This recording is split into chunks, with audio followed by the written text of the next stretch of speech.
میان تەوەری یەکەم بابەتی تەکفیر لە کوێی کتێبە شەرعیەکانە هەیە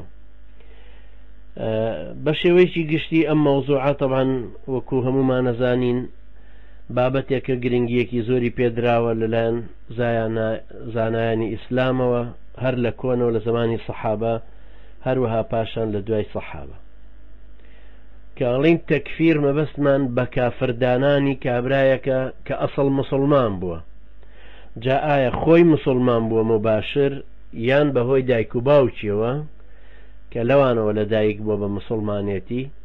لێرا مەبەستمان کافری ئەسڵی نییە چونکە باسی کافری ئەسڵی ئەویش هەرچەندە هەر کوفرە بەڵام بابەتەکانی لە فقه هەیە لە بابی جیهادە عادەتەن لە مۆزوعی جیهاد باسی کافری ئەسڵیەکرێ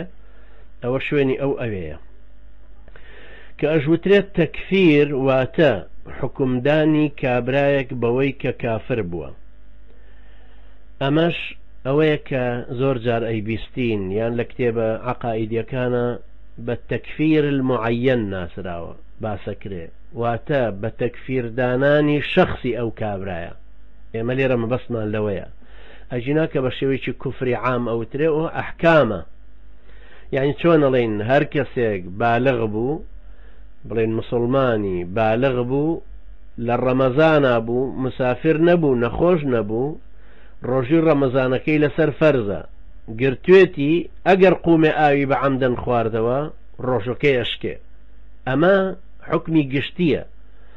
چۆن هەروەها لە دەستوری وڵاتانیشە بۆ نمونە لە ترافیک لایی تا ئێستا لە یاسای مرورە هەیە لەم وڵاتە ئەوروپایانە هەڵبەتە بۆ نمونە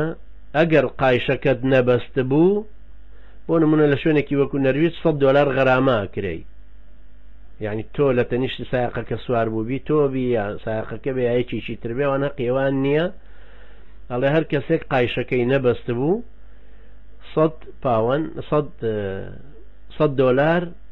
غەرامەیەتی ئەمە حکمی عامە بەڵام ئەگەر ببیانەوێت لەسەر یەکێک تەطبیق ببێ دیاری بکرێ و ئەو کەسەش بتوانێت دیفاع لە خۆی بکە بەڵێ بەستبووم ئەو ئاگای لێنە بوو ئەو چاوی لێنەوە ئەمە ئەچێتە دادگا ئەمە فەقەرەیەکی تر دەستپێکە هی دادگاییە بەنسبەتی ئێمەشەوە ئەحکامی شەرعی دەربارەی تەکفیر ئەبێ بزانین هەموو برا بەڕێزەکانی ئاگادار بن کە دوو لقە دوو لایەنە لایەنێکی ئیعتیقادیە ئەمە پەیوەندی هەیە بەڕاستی کوفرەکەوە هەروەها بە جۆری ئەو کوفرەوە کە دەرکەوتووە عادەتەن بۆ ئەم باسانە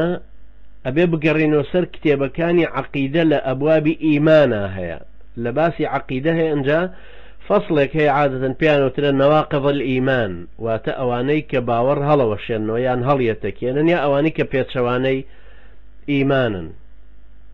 لایەنێکی ترمان هەیە هەر دەربارەی تەکفیرەکە پێوترێت لایەنی داوەری علاقەی هەیە بەسەر حکم دەرکردنەکە و حکم تەنفیزکردنەکەوە ئەویشیان لە دوو خاڵە پێچێتەوە دوو خاڵ باسەکە خاڵی یەکەم باسی ئەسبابی کوفرەکەکە ئەو هۆکارێکەوە کوفرەکەی دیاری کردووە یعنی کابرا کە کوفرەکەی لێوە دەرکەوتووە ئەنجا سزای کافرەکەش چییە ئەمەش لە فقه لە بابی ڕدەیە پاشگەز بوونەوە یان ئەحکامی مرتد عادەتەن لە هەندێک کتێبی فقیە بەو شێوەیە باسە کرێ خاڵی دووهەم ئەوەیە وەکو هەموو دادگایەک تەماشای ئەوە ئەکا بزانێ ئەو ئیشە مکەفیرە واتە گفتارە یان کردارە کە لەو کەسەوە دەرچووە چۆن لە دادگا ئەسەلمێنرێ کابرا هێنرێتە پێشەوە ئەمە ئاخر قسەیەتی اعترافی پێکە یا ئەڵێ وام نەوتووە یا شاهید هەیە وای وتووە یان تەویلی کردووە یان قسەکە کوفری تەواو هەڵناگرێ پێوترە هیچ دیلالە بە دەلیلێکی تریەوە دێتە پێش مانایکی تری هەیە ئەوانە ئیتر ئەو کاتە صریح الدلالە و محتمل الدلالەیان هەیە ئەوش وەکو هەموو ئەحکامێکی تر تەماشاکرێ وەکو هی دادگا ئەمەش عادەتەن لە کتێبە فقیەکانان لە ئەو بابەتانە لەو باسانەیە کە دەربارەی دادگا و داوەری و شکاتکردن و سەلماندن و چەسپاندنی بەڵگەکان و لەو جۆرە شوێنانەیە کەوە بوو ئێمە لێرە کە